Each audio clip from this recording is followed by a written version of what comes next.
सो chemistry को central science क्यों कहा जाता है, उस पर ये वीडियो है। थोड़ा सा इंफॉर्मेटिव वीडियो है, ये आपको सिलेबस में नहीं आएगा, पर आपको पता होना चाहिए एज ए केमिस्ट्री स्टूडेंट कि आप केमिस्ट्री को पढ़ क्यों रहे हो। सो केमिस्ट्री सेंट्रल साइंस क्यों है? According to these two scientist Beleban and Klein, उन्होंने ये बोला कि केमिस्ट्री सेंट्रल साइंस है। किस तरीके से है, उन्होंने ये पूरा चार्ट के फॉर्म में इसको एक्सप्लेन किया है। तो इस फ्लो चार्ट में हमने बात करी रेशियोसाइजेशन और लॉजिक के बारे में।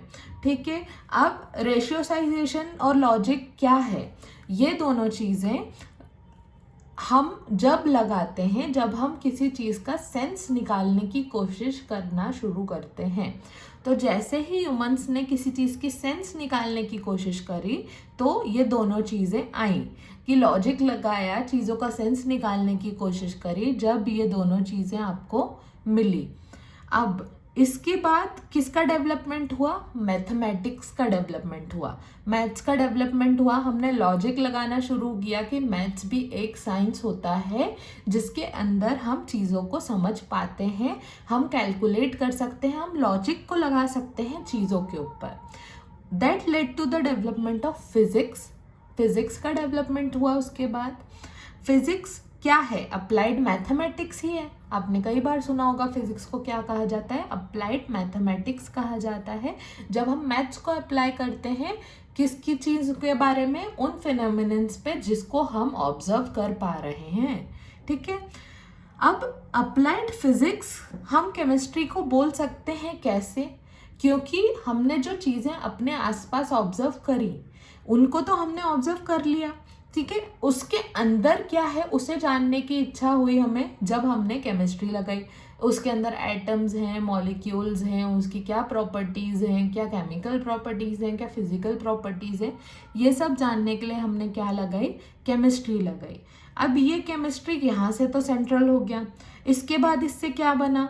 इस केमिस्ट्री के थ्रू नैनो साइंस निकला है, जीनो साइंस निकला है, बायोलॉजी निकला है। अब यहाँ पे बायोलॉजी भी बहुत इंपॉर्टेंट चीज़ है।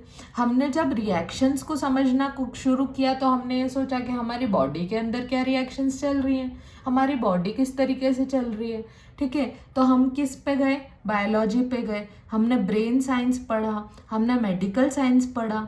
ठीक है, और बायोलॉजी से क्या बना? इन्वायरमेंटल साइंस बना, इकोलॉजिकल इन्वायरमेंटल साइंस बना, एग्रो साइंस बना। ठीक है, तो इस तरीके से बायोलॉजी से इतने साइंसेस का डेवलपमेंट हुआ।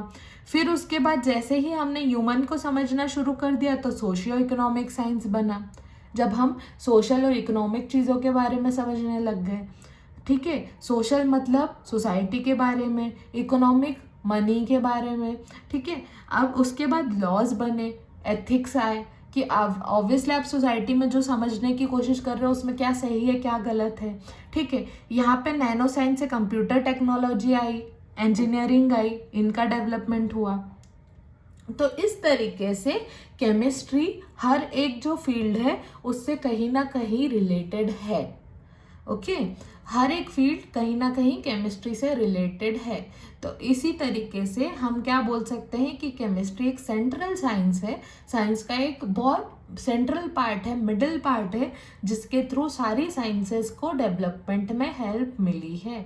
That is what chemistry is. So you should be proud to be a chemistry student. Okay, and thank you.